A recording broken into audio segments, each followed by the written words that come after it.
there is a movement, or Pennsylvania, I should say, called the Campaign for Greater Father Family Involvement.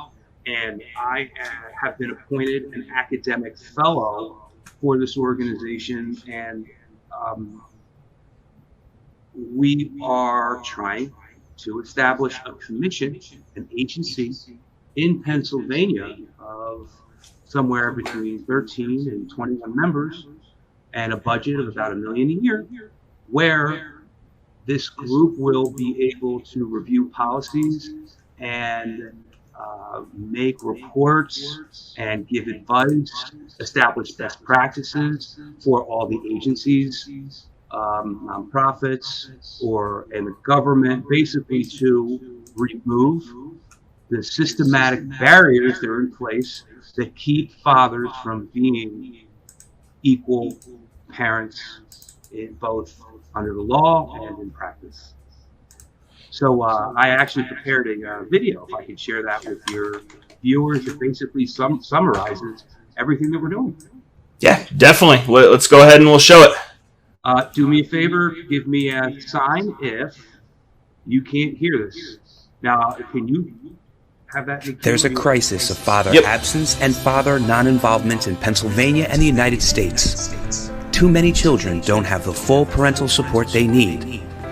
1 in 3 children are being raised without a father in the home. Research shows that father involvement is associated with better outcomes for children. Fathers can be role models, caretakers, providers, and advocates for their children. When a child has the involvement of both parents, the child's more likely to behave better, excel in school, and achieve emotional well-being.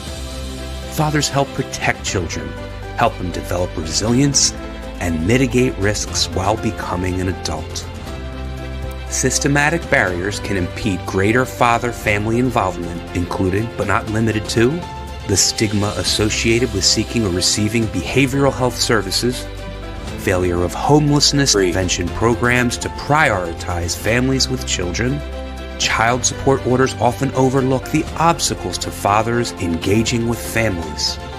Child protective services minimize or exclude father involvement and are often biased against fathers, and educational services fail to consider fathers as equal co-parents. Pennsylvania needs to end systematic barriers that impede fathers from connecting with their children and assist men in preparing for the legal, financial, and emotional responsibilities of fatherhood. What are the goals of the Pennsylvania Commission to promote greater father-family involvement? Raise the consciousness of all Pennsylvanians that fathers can make tremendous contributions to the well-being of children and families. Educate and urge each branch of Pennsylvania state government to adopt and institutionalize a father-inclusive posture toward men within families, and to support the active participation of fathers in Commonwealth child and family programming. Convince the Pennsylvania General Assembly to establish in statute a Pennsylvania Commission that promotes greater father-family involvement in the lives of children and families, and the removal of any state systematic impediments that work against greater father, child, and family involvement. How will it work? The Commission will include all parts of the government. Members will be appointed by the Governor, Chief Justice of the Pennsylvania Supreme Court, as well as the Senate and the House of Representatives. It'll propose changing laws and policies that impede the development of father-family involvement efforts, and will recommend enhancing those that succeed. It will evaluate programs and initiatives that impact fatherhood, make recommendations for improvements, and will also encourage early connections of fathers to their children and throughout the life of the child. The Commission will promote parenting skills designed for fathers, promote high-quality co-parenting relationships, and provide workforce programs and business opportunities to help fathers support their children. It will aid in the understanding, evaluating, and improving father contributions that support better outcomes for Pennsylvania's children and families. We need your support for creating a Pennsylvania Commission to promote greater father-family involvement across the Commonwealth, notwithstanding race ethnicity, or economic status. Awesome. So that's a pretty broad sweeping program that you guys are obviously trying to implement. Where specifically, what are some areas, maybe some more tangible, specific targets you guys have right now with the program? Well, again, the whole idea is that there's, you guys still there? Can you hear me? Yeah, we can hear you. Okay, you just went out. So, for instance, let's call Child Protective Services or the whole foster system. If something happens to a mother in Philadelphia and in other jurisdictions, often what happens is the father's not even contacted or considered to be a parent. The children will go right to foster care without even contacting or communicating with the father. So just to let you know, Mark, one of the examples was CPS, that fathers aren't considered, and often the father isn't even consulted with, and just in custody is the other. There's an example for you.